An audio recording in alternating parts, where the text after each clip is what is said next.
everyone, welcome back to my channel, or if this is your first time seeing me, hey, what's up? My name's Kiana Rain, and today we are going to be decluttering sentimental items. I want to share with you 10 tips and tricks and ideas that are going to help you get through this project. For me and my husband, we have currently been living in our apartment for about 9 months now, and just a couple weeks ago, we decided to finally declutter the top of our closet where we keep our sentimental items. And for us, that is the time we needed. You may be the kind of person that only needs a couple weeks, or you may need a few years. But either way, my first tip for you all is to not rush yourself or anyone else. Decluttering sentimental items is a lot emotionally and mentally, and it's important that you give yourself and others the time that they need to get into the right mindset to actually be able to take on a project like this. My second tip is to go ahead and start small. Don't overwhelm yourself by going and trying to get rid of the most sentimental or the most meaningful item that you have. Start out small. Go ahead and work on things like birthday cards or notes or tickets or things of that size or that meaning for you. I found it easiest to go ahead and get rid of ticket stubs to movies that we've seen or even some shows that we've gone and seen. I mean, if it was a Broadway show, I mean, we kept it because we're theater people. But if it was a local show and we don't even remember actually seeing the show, or if it was a movie and a movie that we've seen again at home, then I went ahead and just decluttered it because for us, we'd rather have the space and the memories than the item itself. My next tip for you guys is actually one of my favorite ideas, but go ahead and recycle your items into new items that you can actually and will actually use in your home. My first example is this photo we have of my husband from when he was graduating, and we keep it on our bedroom wall, and around this picture is just lots of notes and sentiments from friends and family, and this is a great way to use those sentimental items, but we're making it decorative. And if you don't already have a pre-made canvas like this is definitely an easy DIY where you can chop up different birthday cards or notes or graduation cards and go ahead and make your own little collage of notes that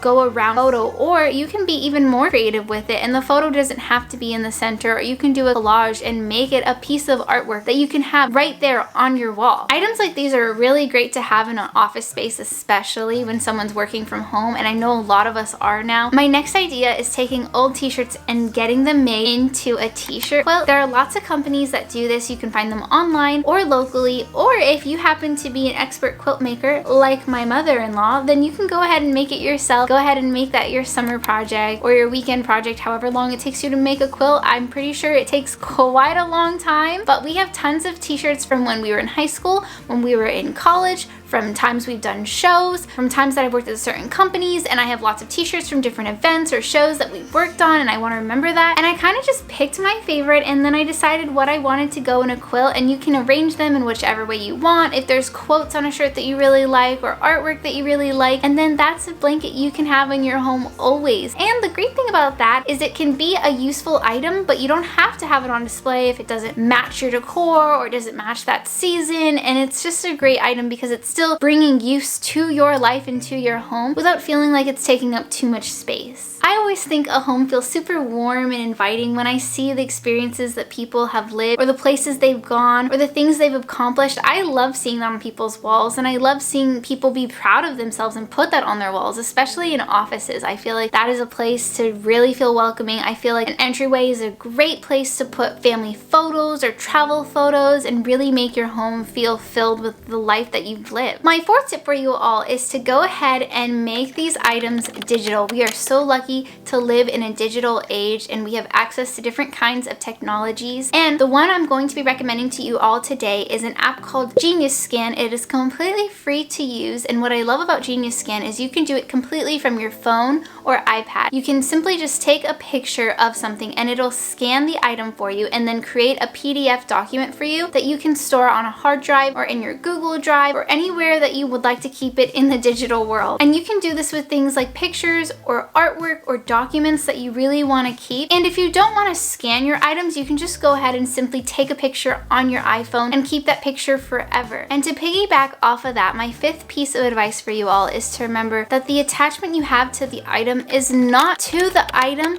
but to the memories and experiences and people that those items represent. We don't get attachments to items, but better get experiences, feelings, emotions, the relationships that we build. Those are the things that are really important to us and not the item. And sometimes just reminding yourself of that allows you to see, I'm not really attached to this bowl or to this ribbon or to this shirt. It's the person or the emotions that I feel. And sometimes taking a picture can help you bring back those same emotions that you want to keep forever and that you want to hold so close. And that way you can free the space and get rid of the physical item because it's not actually what you're holding on to. My sixth piece of advice for you all is to remind you that you don't have to necessarily declutter. Isn't this a video about decluttering items though? I mean, yes, this is a video about decluttering, but you don't have to get rid of everything. And that's the tea, guys. You don't need to get rid of everything. One of my favorite examples is I was actually watching one of my favorite YouTubers where they got a dishware set from their grandmother, and instead of just getting rid of the entire dishware set, they actually kept a few pieces from it. They kept a little bowl and a little cup and a little plate and things like that, and they made a new purpose for it. I know she mentioned that she kept the bowl as a place for them to throw in their keys or their masks or little things by the front door, so that every time you left or entered the home, you would see that piece from the set and you would see the beautiful decors and the memories, and you would remember that special person in your life. So just remember, you don't have to get rid of everything. You don't have to get rid of a whole thing. You can take little bits and pieces and put it around your home and your life. And while we're on the topic of items being passed on to us, let's go ahead and move on to my next tip, which is heirlooms can be passed on. They were once passed on from someone in your family to you, and it can finally be your turn to do the same. If you have a daughter or son, it is completely okay for you to pass it on to them. And if you don't, you never know, this might be something your sister or your brother or your cousin would love to have in their home and make use of. So don't be afraid or ashamed or embarrassed to ask around. Ask your family. They may love having that item with them. Tip number 8 is actually just a really great quote that I loved and I wanted to share with you all. Remember that your home is for the present you and not past you. So if you have items from your past that you feel guilty, like you need to hold on to, remember that your space and your home and where you are currently is for present you and not past you. You don't have to keep those items. It's okay, and there should never be any sort of guilt to hold on to those items. And if anything, if you are feeling guilty, then I think that is a clear sign that maybe it's time to let go, because it's clearly not bringing you the joy it used to. And if it doesn't, that's okay. This home, this time is for you and no one else. Tip number 9 is to go ahead and decide what items to keep based on what season of life you are currently in. I have lots of items that I used to have prior to getting married that were great when I was living on my own or I had a bedroom by myself. But as soon as I got married, I realized I was now in a new season of my life. And I had to get rid of some things because having a husband takes up a lot of space. I mean, I definitely take up more space, but still, he needed at least a drawer. Kidding, just kidding. He has like 3 drawers and half the closet. He has a drawer that's like half empty.